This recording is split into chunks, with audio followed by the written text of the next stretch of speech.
لله الحمد لله وكفى والصلاة والسلام على من لا نبي بعده.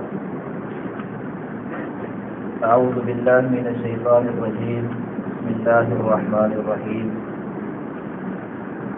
يا أيها الذين آمنوا اجتنبوا كثيرا من الظن إن بعض الظن إثم ولا تجسسوا ولا يغتب بعضكم بعضا أيحب أحدكم أن يأكل لحم أخيه ميتا فكرهتموه واتقوا الله إن الله تواب رحيم. اللہ سبحانہ و تعالی نے اس صورت کے اندر مسلمانوں کو کچھ آداب سکھائے ہیں کہ اگر آپ لوگوں نے زندگی بسر کرنی ہے، زندگی کو خوشحال بنانے کے لیے، معاشرے کو امن کا گہوارہ بنانے کے لیے آپ کو کچھ آداب اللہ سبحانہ و تعالی بتا رہے ہیں. اگر ہم ان آداب کو سیکھ لیں، سیکھنے کے بعد اس پر عمل کرتے ہیں تو ہمارا گھر ہی نہیں بلکہ ہمارا پورے کا پورا معاشرہ ہی امن کا گہوارہ بن جاتا ہے. چند دن پہلے میں نے بدگمانی کے بارے میں بتایا تھا کہ اگر انسان کے دل میں کسی دوسرے کے بارے میں بدگمانی پیدا ہو جاتی ہے تو جو محبت ہے وہ نفرت میں بدل جاتی ہے. معاشرہ جو امن کا گہوارہ ہوتا ہے اس میں بد امنی، بے سکونی پھیل جاتی ہے. اور آج اللہ سبحانہ و تعالیٰ نے اسی آیت کریمہ کے اندر جو آگے بتایا ہے، اگلا ادب ہمیں بتایا ہے وہ یہ ہے وَلَا يَغْتَبْ بَعْضُكُمْ بَعْضًا، کہ آپ نے کسی دوسرے مسلمان کے بارے میں غیبت نہیں کرنی، چاہے وہ آپ کا دوست ہو، آپ کا رشتہ دار ہو، چاہے آپ کا وہ ہمسایہ ہو، آپ کے محلے میں رہنے والا ہے، معاشرے میں رہتا ہے، یا آپ کا حکمران ہی کیوں نہ ہو. وَلَا يَغْتَبْ بَعْضُكُمْ بَعْضًا، آپ نے کسی دوسرے بندے کی غیبت نہیں کرنی. یہ اللہ سبحانہ و تعالیٰ نے ہم کو ایک اور ادب سکھایا ہے کہ کسی کے بارے میں بھی غیبت کرنے ہی نہیں ہے، چاہے وہ آپ کا دشمن ہے، آپ کا دوست ہے. اگر غیبت کریں گے اس کا انجام کیا ہوگا؟ اللہ سبحانہ و تعالیٰ فرماتے ہیں أَيُحِبُّ أَحَدُكُمْ أَن يَأْكُلَ لَحْمَ أَخِيهِ، کیا تم یہ پسند کرتے ہو کہ میں اپنے مسلمان بھائی کا گوشت کھاؤں، وہ بھی ایسا گوشت ہے کہ وہ مرا ہوا ہے؟ ہم یہ پسند نہیں کرتے کہ ہمارے بھائی کو کوئی تکلیف دے. زندہ ہے ہم یہ پسند نہیں کرتے کہ زندہ کو کوئی تکلیف دے، لیکن جب وہ مر جاتا ہے، مرنے کے بعد تو بالاولیٰ ہی ہم کسی کو تکلیف نہیں دینے دیتے. گوشت کاٹ کے کھانا تو دور کی بات ہے، ہم یہ پسند نہیں کرتے کہ ہمارے بھائی کو آ کر کوئی چھڑی مار دے، کوئی تھپڑ مارے، ہم یہ پسند نہیں کرتے. اللہ سبحانہ و تعالیٰ فرماتے ہیں يُحِبُّ أَحَدُكُمْ أَن يَأْكُلَ لَحْمَ أَخِيهِ، کہ آپ اپنے بھائی کا جو مردہ ہے اس کا گوشت کھانا پسند کریں گے؟ یہ اللہ سبحانہ و تعالیٰ نے ایک سوالیہ انداز سے ہمیں بتایا ہے کہ جو بندہ کسی دوسرے بندے کی غیبت کرتا ہے اس کا انجام یہی ہے کہ وہ بندہ کسی مسلمان کی یا اپنے بھائی کی لاش ہے، مردہ ہے، اس کا گوشت کھا رہا ہے.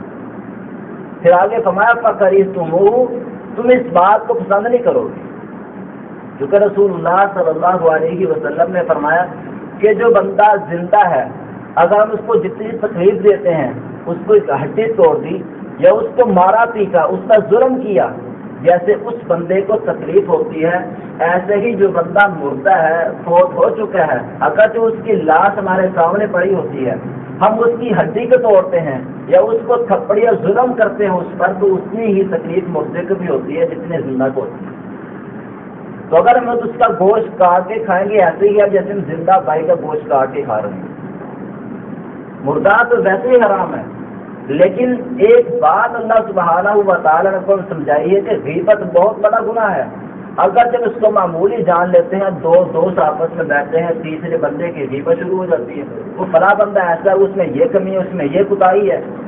آپ صلی اللہ علیہ وسلم نے فرمایا کہ جو بندہ اپنے دوسرے مسلمان بھائی کی عزت کا خیال رکھتا ہے، کوئی بندہ اس کے بارے میں غیبت کرتا ہے، اس کی کمی کوتاہی کو آپ کے سامنے بیان کرتا ہے، آپ کا یہ حق بنتا ہے آپ اس بھائی کی عزت کا دفاع کریں. اگر کوئی اس کو معاشرے میں یا اس جگہ پر ذلیل کرنے کی کوشش کرتا ہے جہاں پر اس کی عزت تھی، آپ کا یہ فرض بنتا ہے آپ اس کی عزت کا دفاع کریں.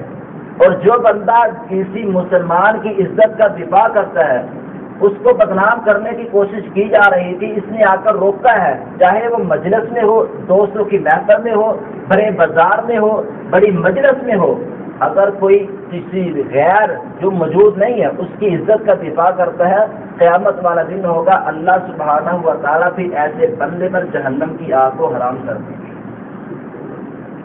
یہ فضیلت اسی بندے کو ہے جو اپنے مسلمان بھائی کی عزت کا خیال رکھتا ہے، اگر کوئی اس کو ذلیل کرنے کی کوشش کرتا تھا تو اس کو روکتا ہے۔ اگر بڑی مجلس میں کسی کی غیبت کی جا رہی تھی، سبھی لوگ خاموش بیٹھے ہیں، تو گویا کہ سبھی لوگ جو ہیں اس غیبت میں شامل ہیں۔ آپ علیہ الصلوۃ والسلام نے فرمایا من رأى منکم منکرا فلیغیرہ بیدہ، جو بندہ ایسا کام دیکھتا ہے جو گناہ والا ہے، اگر اس میں اتنی طاقت ہے اپنے ہاتھ کے ساتھ روکے، نہیں روک سکتا فإن لم تستطع فبلسانہ، اگر ہاتھ کے ساتھ روکنے کی طاقت نہیں ہے زبان سے روکے، زبان سے کہے کہ ایسا کام اسلام میں جائز نہیں ہے، اگر زبان سے کہنے کی بھی طاقت نہیں ہے تو دل سے ہی برا جان لیں، ذالک ضعف الایمان، کے ایمان کا کمزور ترین درجہ۔ پہلے یہ ہے کہ ہاتھ کے ساتھ روکنا ہے، اگر یہ طاقت نہیں ہے تو زبان سے روکے، زبان سے مسئلہ بتا دے، بات کہہ دے کہ ایسا مسئلہ ایسی بات اسلام میں درست نہیں ہے۔ اگر اتنی بھی طاقت نہیں ہے کہ زبان سے کسی روک لیں تو کم از کم دل سے ہی برا جانے کہ یہ کام کر رہے ہیں اسلام میں درست نہیں ہے، میں اس کے حق میں نہیں۔ یہی معاملہ ہے کہ اگر بڑی مجلس میں بھی کسی مسلمان کی عزت کو استعمال کرنے کی کوشش کی جا رہی ہے تو آپ کا یہ اور میرا سب مسلمانوں کا یہ حق بنتا ہے کہ مسلمان کی عزت کا دفاع کرتے ہوئے اس بندے کو روکا جائے۔ اور آپ صلی اللہ علیہ وسلم نے فرمایا کہ سود کے 72 دروازے ہیں، سود کے 72 دروازے ہیں، سب سے کم تر درجہ سود کا اتنا ہے کہ اگر کوئی ماں اپنی والدہ کے ساتھ زنا کرتا ہے، زنا کا سب سے ہلکا درجہ ہے یہ ہے کہ بندہ اپنی اس ماں کے ساتھ زنا کرتا ہے جس ماں نے اس کو جنا ہے۔ لیکن اگر ہماری حالت دیکھی جائے، ہمیں بس یہ ہمارے پاس مال دولت آنا چاہیے، حلال کا ہے حرام کا یہ کبھی نہیں سوچا۔ آج صلی اللہ علیہ وسلم نے فرمایا کہ سب سے سود کا کم تر درجہ یہ ہے کہ اپنی والدہ کے ساتھ زنا کرتا ہے، اور سب سے بڑا درجہ کیا ہے کہ انسان کسی کی عزت کو پامال کرتا ہے، کسی کی چغلی کرتا ہے، اس کے اندر کمی کوتاہی تھی اس پر پردہ ڈالنے کی بجائے لوگوں میں بیان کرتا ہے تاکہ لوگوں میں اس کا جو مقام ہے وہ گر جائے، معاشرے میں ذلیل ہو جائے۔ آپ صلی اللہ علیہ وسلم نے فرمایا سود کا سب سے بڑا درجہ یہ ہے۔ مسلمان کی عزت کا دفاع کرنا میرے ذمہ بھی ہے، آپ کے ذمہ بھی ہے۔ اگر ہم آج کسی مسلمان کی عزت کا دفاع کریں گے، کل دوسرا دن ہوگا ہماری عزت کو اگر کوئی بندہ رسوا کرنے کی کوشش کرے گا، تیسرا بندہ اٹھ کے ہماری عزت کا دفاع کرے گا۔ لیکن اگر آج ہم ہی کسی کی عزت کا دفاع نہیں کریں گے تو ہماری عزت کا دفاع کرنے والا کوئی نہیں ہوگا۔ اس لیے پہلی بات یہ ہے کہ ہم کسی کے بارے میں غیبت نہ کریں، اگر کوئی کرتا ہے اس کو سمجھائیں، کیونکہ صحابہ کرام رضی اللہ تعالی عنہ نے آج صلی اللہ علیہ وسلم سے سوال کیا، اللہ کے رسول مل غیبت، تو غیبت کیا چیز ہے؟ آپ علیہ السلام نے صحابہ کرام سے پوچھا کہ غیبت کیا چیز ہے؟ صحابہ کرام کہنے لگے اللہ و رسولہ عالم، محبوب آپ زیادہ جانتے ہیں، اللہ تعالیٰ زیادہ جانتے ہیں، ہمیں غیبت کے بارے میں نہیں پتا۔ صحابہ کرام کو اگر کسی بارے میں پتہ بھی ہوتا نا تو ادب کا تقاضا یہی ہے کہ اگر کوئی بڑا بندہ آپ سے پوچھتا ہے آپ کہہ دیں آپ زیادہ جانتے ہیں، اللہ زیادہ جانتے ہیں۔ بعض اوقات ایسے ہوتا صحابہ کرام اس مسئلے کو جانتے بھی ہوتے لیکن ادب کا اس کو ملحوظ خاطر رکھتے ہوئے یہ کہہ رہے تھے اللہ و رسولہ عالم، اللہ اور آپ بہتر جانتے ہیں، ہمیں نہیں پتا۔ آپ صلی اللہ علیہ وسلم نے پوچھا بل غیبت، تو غیبت کیا چیز ہے؟ صحابہ کرام نے کہا اللہ و رسولہ عالم، آپ جانتے ہیں اللہ جانتے ہیں، ہمیں نہیں پتا۔ آپ صلی اللہ علیہ وسلم نے غیبت کی وضاحت کرتے ہوئے فرمایا کہ آپ اپنے بھائی کی ایسی بات کو لوگوں میں بیان کریں جو اس کو ناپسند کرتا ہے، ایسی بات اپنے مسلمان بھائی کی یا سگے بھائی کی دوسرے کو بتائے جو وہ ناپسند کرتا ہے۔ صحابہ کرام رضی اللہ تعالی عنہم نے کہا اللہ کے نبی جی اگر وہ بات اس میں موجود ہو کیا پھر بھی غیبت ہے؟ آپ نے فرمایا اگر وہ بات جو دوسرے کو تم بتا رہے ہو وہ اس میں موجود ہے تو یہ غیبت ہے، لیکن اگر وہ اس میں موجود نہیں ہے، آپ نے دوسرے کو بتا دی فلاں اس میں یہ کمی ہے لیکن اس میں کمی موجود نہیں تھی، تو آپ اس پر بہتان لگا رہے ہیں۔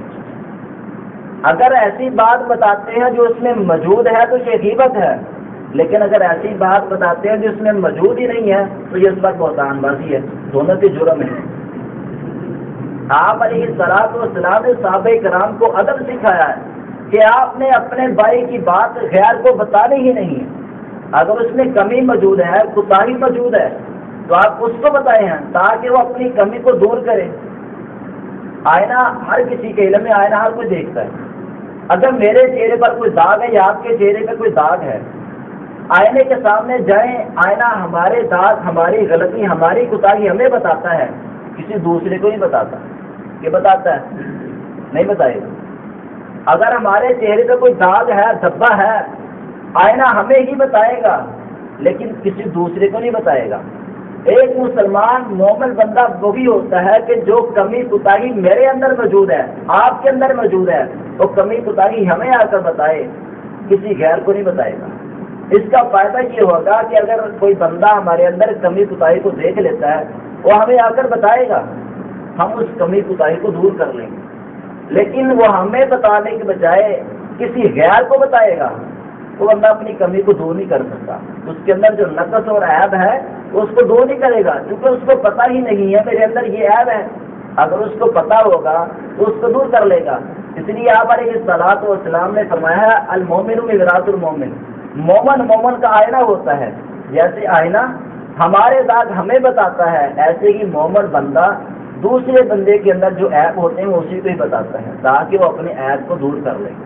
اس لیے کسی بندے کی غیبت نہ کریں، چاہے وہ بندہ اس بات کو پسند کرتا یا نہیں کرتا۔ آپ کے علم میں ہے کہ فلاں بندے میں کمی کوتاہی ہے، آپ اس کو تنہائی میں ملیں، اس کو پیار محبت کے ساتھ بتائیں کہ آپ کے اندر یہ کمی، یہ عیب ہے، آپ اس کو دور کر لیں تاکہ آپ کی جو عزت میں اس میں اضافہ ہو جائے اور تاکہ آپ معاشرے میں بدنام ہونے سے بچ جائیں۔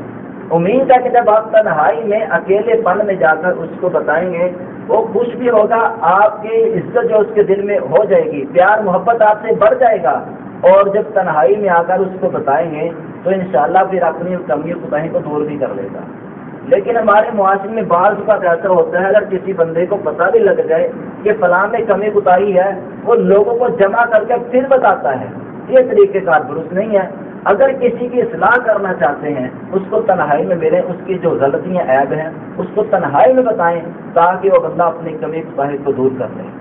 اللہ تعالی ہم سب کو غیبت جیسی جو کبھی گناہ والا عمل ہے اللہ ہم کو اس سے بچائے، اور کسی کی اصلاح کرنے کی صحیح معنوں میں جو اصلاح کا طریقہ کار ہے اللہ ہمیں وہ اپنا کر دوسروں کے بھی اپنے گھر والوں کو بھی اصلاح کرنے کی توفیق عطا فرمائے۔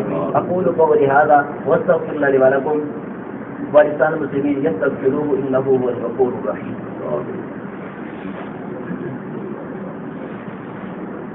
یا رب لک الحمد کما ینبغی لجلال وجهک وعظیم سلطانک یا ذا الجلال والاکرام۔ اللهم انت اللہ لا الہ الا انت الاحد الصمد الذی لم یلد ولم یولد ولم یکن له کفوا احد۔ اللهم صل علی محمد وعلى آل محمد كما صليت على ابراہیم وعلى آل ابراہیم انک حمید مجید۔ اللهم بارك على محمد وعلى آل محمد كما باركت على إبراهيم وعلى آل إبراهيم إنك حميد مجيد۔ ربنا آتنا في الدنيا حسنة وفي الآخرة حسنة وقنا عذاب النار۔ ربنا ظلمنا أنفسنا وإن لم تغفر لنا وترحمنا لنكونن من الخاسرين۔ عظیم الباس رب الناس اشفی انت شافی لا شفاء الا شفاءک شفاء لا یغادر سقما۔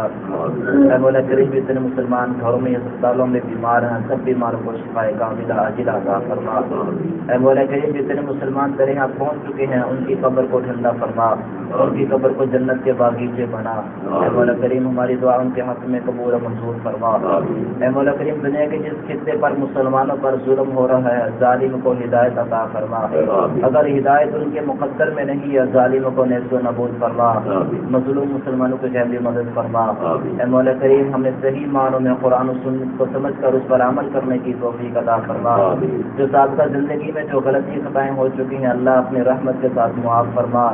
آئندہ قرآن و سنت کو سمجھ کر اس پر عمل کرنے کی توفیق عطا فرما۔ اے مولا کریم جو بے اولاد ہیں نیک صالح نورینہ اولاد عطا فرما، جو بیٹی کا خواہش مند بیٹے عطا فرما، بیٹیوں کا خواہش مند اللہ بیٹیاں عطا فرما۔ تمام مسلمانوں کی کمی کوتاہیوں کو معاف فرما۔ اے مولا کریم ہمیں دنیا اور آخرت کی عزت اور کامیابی عطا فرما، ذلت رسوائی سے محفوظ فرما، جنت الفردوس میں اعلیٰ مقام عطا فرما، جہنم اور قبر کے عذاب سے محفوظ فرما۔ جو مانگا ہے وہ بھی عطا کر دے، جو نہیں مانگ سکتے ہمارے لیے بہتر اللہ تو جانتا ہے اللہ وہ بھی عطا کر دے۔ ربنا تقبل منا انک انت السمیع العلیم وتب علینا انک انت التواب الرحیم، وصلی اللہ تعالی علی خیر خلقہ محمد وآلہ وصحبہ اجمعین برحمتک یا ارحم الراحمین۔